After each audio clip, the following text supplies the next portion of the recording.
dear students, this is Kirti Bhargav from Raghu International School. Hope you all are well. So let's start our subject Hindi. तो बच्चों, हम अपनी subject Hindi को start करेंगे और उससे पहले मैं आपको एक बात बता देती हूँ कि आपको अपना रिवीजन कंटिन्यूसली करते रहना है. आपको पढ़ाई में बिल्कुल भी ढील नहीं देना है. वीडियोस प्रॉपर देखना है और सारे सब्जेक्ट का वर्क भी प्रॉपर रखना है. ठीक है. तो चलिए बच्चों, अब हम अपनी सब्जेक्ट को देखते हैं. हमने अपनी हिंदी में चैप्टर 6 सबसे श्रेष्ठ मनुष्य यह पढ़ लिया था. अब इसके बाद हम अपना चैप्टर 7 देखेंगे जो कि है रक्षा का उपाय. बच्चों, यह चैप्टर वन्य पशु पक्षियों पर आधारित है, तो इसकी रीडिंग आपको खुद से करना है. इसमें यह बताया गया है कि वन में जंगल में जब शिकार होता है तो कैसे जंगल के पशु पक्षी मिलकर अपनी खुद की रक्षा करते हैं, वह क्या रक्षा का उपाय निकालते हैं. तो बच्चों, इसकी रीडिंग आपको करना है. मैं इसकी रीडिंग आपको नहीं करवाऊंगी. ठीक है. तो चलिए रीडिंग कीजिए और फिर इसके बाद हम इसके शब्दार्थ देखेंगे. तो चलिए बच्चों, अब हम इसके शब्द पिटारा से शब्दार्थ देखेंगे. तो पहला शब्दार्थ है जाति. जाति का अर्थ होता है अत्याचार, मतलब किसी पर अत्याचार करना. फिर है नष्ट. नष्ट का होगा समाप्त, कोई भी चीज समाप्त करना. इसके बाद अगला शब्दार्थ है निर्दय. निर्दय का होगा जिसमें दया ना हो. निर्दय का होगा जिसमें दया ना हो. फिर इसके बाद है अनिवार्य. अनिवार्य का होगा जिसे टाला ना जा सके. जिसे टाला ना जा सके वह क्या होता है, अनिवार्य. फिर इसके बाद है अति. अति का होगा बहुत. फिर है खूंखार. खूंखार का होगा खतरनाक. खूंखार का क्या होगा, खतरनाक. फिर है स्वार्थी. स्वार्थी का होगा जो केवल अपने हित की बात सोचे, उसे कहते हैं स्वार्थी. फिर है तबाह. तबाह का होगा बर्बाद, कोई भी चीज बर्बाद करना. फिर इसके बाद है संकल्प. संकल्प का होगा निश्चय या प्रण. फिर है शीतल. शीतल का होगा ठंडा. इसके बाद है उपाय. उपाय का होगा तरकीब. तो बच्चों, यह तो हुए आपके शब्दार्थ. अब शब्दार्थ के बाद हम देखते हैं इसके मौखिक प्रश्नों को, जिन्हें आपको अपनी कॉपी में नहीं लिखना है. तो हमारा पहला मौखिक प्रश्न है, सुंदरवन का राजा सिंहराज कई दिनों से परेशान क्यों था. तो हमें बताना है कि वह कई दिनों से क्यों परेशान था. तो इसका उत्तर होगा शिकारियों के कारण. शिकारियों के कारण वह कई दिनों से परेशान था. अब इसके बाद अगला प्रश्न है, भोलू भालू ने बड़कू बारासिंगे के बारे में क्या बताया. तो इसका उत्तर होगा शिकारियों ने बारासिंगे को मार डाला, है बात बताई. फिर है हिप्पी को मारकर शिकारियों ने क्या किया. तो हिप्पी हाथी था, उसे मारकर शिकारी उसके दांत ले गए. तो उसका उत्तर होगा उसके दांत ले गए. फिर है सिंहराज ने आदमी को कैसा बताया. तो सिंहराज ने इस कहानी में आदमी को अत्याचारी बताया है, क्योंकि वह जंगल के जानवरों को मारकर जंगल पर अपना हथिया कब्जा जमाना चाहते थे. फिर इसके बाद है शिकारियों से निपटने की योजना किसने बनाई. तो इसका उत्तर होगा सालू लोमड़ी ने. शिकारियों से निपटने की योजना सालू लोमड़ी ने बनाई. फिर है सभा में शिकारियों से मोर्चा लेने की बात किसने कही. तो इसका होगा हालू हाथी ने. इसका उत्तर होगा हालू हाथी ने. तो बच्चों, यह तो आपके मौखिक प्रश्न. अब इसके बाद हम देखते हैं उचित शब्दों से रिक्त स्थान भरिए. हमें बताना है खाली स्थान. तो बड़कू बारासिंगों को शिकारियों ने उसके सुंदर सींगों और खाल के लिए मार डाला था. तो पहले खाली स्थान में आएगा सींगों और दूसरे में आ जाएगा खाल. इसके बाद हमारा दूसरा खाली स्थान है, अगर हम इंसानों की ज्यादती इसी प्रकार सहते रहे तो एक दिन ऐसा आएगा कि हमारी जंगल की दुनिया बिल्कुल उजड़ जाएगी, सिंहराज ने कहा. तो पहले खाली स्थान में आएगा ज्यादती और दूसरे खाली स्थान में आ जाएगा जंगल. तो चलिए बच्चों, इसके बाद हमारे तीसरे खाली स्थान को देखते हैं.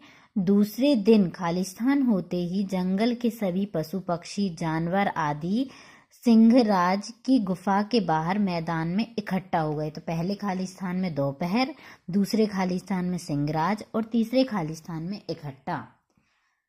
अब हम अपने अगले खाली स्थान को देखते हैं. बाज और कौवे झुंड में आए और उन्होंने शिकारियों के सिर में चोंच मारकर उन्हें लहूलुहान कर दिया. पहले खाली स्थान में बाज, दूसरे खाली स्थान में शिकारियों और तीसरे खाली स्थान में लहूलुहान. फिर है शिकारियों को सबक सिखाने के बाद सभी जानवर खुश थे, क्योंकि उन्होंने अपनी रक्षा का उपाय ढूंढ निकाला था. तो पहले खाली स्थान में शिकारियों, दूसरे को खुश और तीसरे में आएगा उपाय.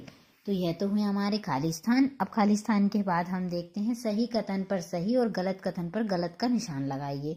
तो देखते हैं, पहला कथन है, निर्दय शिकारी केवल जंगली जानवरों पर कहर ढारते थे, वे पक्षियों का कुछ भी नहीं करते। तो यह वाक्य गलत होगा, इसलिए हम इस पर गलत का निशान लगाएंगे। फिर इसके बाद है, आदमी इतना निर्दय, खूंखार और स्वार्थी हो गया है कि जंगल की दुनिया को तबाह करने पर तुल गया है। तो यह वाक्य सही है, तो इसलिए इसके आगे हम सही का निशान लगाएंगे। फिर इसके बाद है, शिकारियों को सबक सिखाने की योजना नीलूबाज ने बनाई थी। तो यह वाक्य गलत होगा, शिकारियों को सबक सिखाने की योजना शालू लोमड़ी ने बनाई थी। अब इसके बाद है, अचानक ऐसा नियोजित हमला देखकर शिकारी जैसे तैसे अपनी जान बचाने की कोशिश करने लगे। तो यह वाक्य सही है। फिर इसके बाद है, शिकारी दल अगली बार सुंदरवन में और अधिक तैयारी के साथ आया। तो यह गलत होगा, क्योंकि शिकारी दल अगली बार सुंदरवन की तरफ आए ही नहीं। अब हमारा तीसरा प्रश्न देखते हैं, नीचे दिए गए वाक्यों को कहानी के अनुसार सही घटनाक्रम में लगाइए। तो इसमें कहानी इधर उधर लिखी हुई है, आपको घटनाक्रम को सही लगाना है। तो सबसे पहले में आएगा ड, सुंदरवन का राजा सिंहराज कई दिनों से परेशान था क्योंकि उसके बेटे शीलू को शिकारियों ने मार डाला था। तो ड के बाद फिर आएगा ग, बड़कू बारहसिंगों को उसके सुंदर सींगों और खाल के लिए तथा हिप्पी हाथी को बेरहम शिकारियों ने उसके दांतों के लिए मार डाला था। तो यह हो जाएगा दूसरा। फिर इसके बाद है, तीसरे में आ जाएगा ख, सिंहराज के सामने सभी ने संकल्प लिया कि वे सब एक हैं और सभी जानवर अपनी जान पर खेलकर भी अपनी रक्षा के लिए सब करेंगे। फिर इसके बाद चौथे में आ जाएगा घ, इस हमले के बाद किसी शिकारी दल ने सुंदरवन की ओर कदम रखने की हिम्मत नहीं की। और आखिरी में आ जाएगा क, सभी जानवर खुश थे क्योंकि उन्होंने अपनी रक्षा का उपाय ढूंढ निकाला था। तो बच्चों, यह तो हुए कहानी का सही घटनाक्रम। अब इसके बाद हम देखते हैं अपने चौथे प्रश्न को, जिसमें है, निम्नलिखित प्रश्नों के उत्तर एक शब्द या एक वाक्य में दीजिए। तो पहला है, सिंहराज ने बेटे सीलू के साथ क्या घटना घटी। तो इसका उत्तर होगा, सीलू को शिकारियों ने मार डाला था। तो पहले प्रश्न का उत्तर होगा, सीलू को शिकारियों ने मार डाला था। इसके बाद ख है, शिकारियों ने बड़कू बारहसिंगे और हिप्पी हाथी का शिकार क्यों किया। तो हमें बताना है कि शिकारियों ने बड़कू बारहसिंगे और हिप्पी हाथी का शिकार क्यों किया। तो इसका उत्तर होगा, बड़कू बारहसिंगों को उसके सुंदर सींगों और खाल के लिए तथा हिप्पी हाथी को उसके दांतों के लिए मार डाला था। ठीक है, यह तो हुए हमारे दूसरे प्रश्न का उत्तर। अब देखते हैं अपने तीसरे प्रश्न को, सफेद शेरों के बारे में सिंहराज ने क्या बताया था। तो इसका उत्तर होगा, सफेद शेरों की संख्या कम हो गई है। सिंहराज ने बताया कि सफेद शेरों की संख्या कम हो गई है। फिर इसके बाद हमारा अगला प्रश्न है, मनकू मोर फूट फूट कर क्यों रोने लगा। तो इसका उत्तर होगा, उसके बच्चों के मर जाने के कारण। मनकू मोर के चारों बच्चे मर गए थे, तो इसलिए वह फूट फूट कर रो रहा था। अब इसके बाद हमारा पांचवा प्रश्न है, सबसे पहले शिकारियों पर किन्होंने हमला किया। तो हमें बताना है कि सबसे पहले शिकारियों पर किसने हमला किया था। तो इसका उत्तर होगा, चींटी और कीड़े मकोड़ों ने। किसने? चींटी और कीड़े मकोड़ों ने। तो चलिए बच्चों, अब इसके बाद हमारा छठा प्रश्न है, सभा की घोषणा करने का कार्य किसे सौंपा गया था, उसने किस प्रकार घोषणा की। तो इसका उत्तर होगा, लिली सियार को। सभा की घोषणा करने का कार्य लिली सियार को सौंपा गया था। उसने जंगल में घूम घूम कर घोषणा की। तो बच्चों, यह तो हुआ आपका चौथा प्रश्न। अब इसके बाद हम अपने पांचवें प्रश्न को देखते हैं, निम्नलिखित प्रश्नों के उत्तर 2 या 3 वाक्यों में दीजिए। तो इसमें क है, जंगल की दुनिया उजड़ जाने की चिंता किसने प्रकट की और क्यों।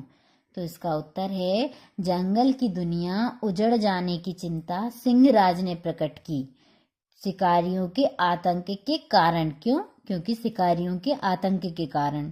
तो चलिए बच्चों, अब अपने दूसरे प्रश्न को देखते हैं, नीलूबाज ने सुंदर सुंदर पक्षियों और मनकू मोर के बारे में क्या बताया। तो इसका उत्तर होगा, नीलूबाज ने बताया कि शिकारियों ने पक्षियों और मनकू मोर के 4 बच्चों को भी मार दिया। नीलूबाज ने बताया कि शिकारियों ने पक्षियों को और मनकू मोर के 4 बच्चों को भी मार दिया। तो चलिए बच्चों, इसके बाद हमारा अगला प्रश्न है ग। शिकारियों से निपटने के लिए सालू लोमड़ी की योजना क्या थी? हमें बताना है कि शिकारियों से निपटने के लिए जो सालू लोमड़ी ने योजना बनाई थी वह क्या थी। तो देखते हैं इसका उत्तर है, शिकारियों से निपटने के लिए सालू लोमड़ी ने कहा कि पहले चींटी कीड़े मकोड़े हमला करेंगे, फिर मधुमक्खी आंख कान और नाक पर हमला करेंगी और इसके बाद सभी जानवर एक साथ हमला कर देंगे। तो बच्चों, यह तो हुआ आपका तीसरा प्रश्न जिसमें सालू लोमड़ी की योजना बताई थी। इसके बाद आपको चौथा और पांचवा प्रश्न नहीं करना है। चौथा और पांचवें प्रश्न का उत्तर आपको नहीं करना है। तो चलिए अब इसके बाद हम देखते हैं इसकी भाषा और व्याकरण को। तो चलिए बच्चों, अब हम इसकी भाषा और व्याकरण को देखते हैं। भाषा व्याकरण में हमारा पहला प्रश्न है, निम्नलिखित शब्दों के विलोम शब्द लिखिए। तो चिंतित का होगा, चिंतित मतलब किसी चीज को लेकर चिंता करना, तो चिंतित का होगा विलोम शब्द प्रसन्नचित्त। फिर है इसके बाद इंसान, इंसान का होगा जानवर, विलोम शब्द बताना है बच्चों हमें। फिर है अनिवार्य, अनिवार्य का होगा ऐच्छिक, अनिवार्य मतलब कोई चीज अनिवार्य है, और ऐच्छिक का होगा कि वह आपकी इच्छा के ऊपर है, आपको करना है नहीं करना है। फिर इसके बाद सहयोग, सहयोग का होगा असहयोग। फिर इसके बाद है सुंदर, सुंदर का होगा कुरूप। निर्दय, निर्दय का विलोम शब्द होगा दयावान। फिर इसके बाद है आवश्यक, आवश्यक का विलोम शब्द होगा अनावश्यक। फिर इसके बाद है अगला शब्द बुद्धिमान, बुद्धिमान का विलोम शब्द होगा बेवकूफ। तो चलिए बच्चों, ये तो आपका पहला प्रश्न। अब हम देखते हैं अपने दूसरे प्रश्न को। तो उदाहरण के अनुसार अनेक शब्दों के लिए एक शब्द लिखिए। तो इसमें पहला उदाहरण दिया हुआ है, जिसमें दया ना हो वह निर्दय, जिससे टाला ना जा सके वह होगा अनिवार्य। फिर है निर्दोष जानवरों को मारने वाला, इसका हो जाएगा शिकारी। फिर इसके बाद है किसी का आभार प्रकट करने के लिए प्रयोग किए जाने वाला शब्द, तो वह होगा धन्यवाद। जब हम किसी का आभार मानते हैं तो उससे हम कहते हैं धन्यवाद। फिर इसके बाद जो केवल अपने हित की बात सोचे, तो वह होगा स्वार्थी। क्या होगा? स्वार्थी। तो चलिए बच्चों, यह तो हुआ हमारा दूसरा प्रश्न। अब इसके बाद हम अपने तीसरे प्रश्न को देखते हैं। उदाहरण के अनुसार दिए गए शब्दांशों उपसर्गों से शब्द बनाइए। तो इसमें आपको 2 उपसर्ग दिए हुए हैं, एक निर और दूसरा सम। तो निर के आगे इसमें पहला उदाहरण दिया हुआ है उदय, तो निर प्लस उदय निर्दय हो जाएगा। फिर इसके बाद निर प्लस बल निर्बल, निर प्लस धन निर्धन, निर प्लस जन निर्जन, निर प्लस आदर निरादर और निर प्लस आकार निराकार। बच्चों, निर्बल निर्धन और निर्जन में र आधा है, इसलिए वह शब्द के व्यंजन के ऊपर चला गया है। और इसके बाद निरादर और निराकार में वह आ, जो बड़ा आ है, उसकी मात्रा के साथ मिल जाएगा, तो इसलिए वह बड़ा आ हो जाएगा। ठीक है बच्चों, आपको समझ में आ ही गया होगा। इसके बाद हम देखते हैं सम उपसर्ग को। तो सम प्लस कल्प संकल्प, सम प्लस सार संसार, सम प्लस चार संचार, सम प्लस सय संशय, सम प्लस ताप संताप, सम प्लस बंध संबंध। तो बच्चों, यह तो हुए आपके निर और सम उपसर्ग। अब इसके बाद हम देखते हैं सही संबंध बोधक शब्द चुनकर रिक्त स्थान भरिए। संबंध बोधक शब्द वह होते हैं जो किसी से संबंध बताते हैं। तो ठीक है, हमारा पहला देखते हैं। विराट खाली स्थान, भारत ने कई मैच जीते हैं। तो इसमें संबंध बोधक शब्द आ जाएगा के बलबूते, तो इसका हो जाएगा विराट के बलबूते भारत ने कई मैच जीते हैं। इसके बाद दूसरा है जल के बिना धरती पर जीवन संभव नहीं है। तो इसमें आ जाएगा के बिना। किसके बिना? किससे संबंध बताया है? जल से, कि जल के बिना धरती पर जीवन संभव नहीं है। फिर इसके बाद तीसरा वाक्य है हमारे घर के आगे नीम का पेड़ खड़ा है। तो इसमें हो जाएगा के आगे। किससे? घर से संबंध बताया कि घर के आगे नीम का पेड़ खड़ा है। फिर इसके बाद अगला वाक्य है मोहन रोहन के सामने खड़ा है। मोहन और रोहन में संबंध बताया है संबंध बोधक शब्द से के सामने, कि मोहन रोहन के सामने खड़ा है। फिर इसके बाद अगला शब्द है बहुत परिश्रम करने के बावजूद अच्छे अंक नहीं ला सका। तो इसमें बताया है कि बहुत परिश्रम करने के बावजूद, तो इसका संबंध बोधक शब्द हो जाएगा के बावजूद। तो बच्चों यह तो हुए हमारे संबंध बोधक शब्द चुनकर रिक्त स्थान भरिए। इसी के साथ हमारी यह वीडियो और आज की एक क्लास यहीं पर समाप्त होती है। अगर आपको कुछ भी समझ में नहीं आता तो आप मुझसे पूछ सकते हो। ठीक है बच्चों, थैंक यू।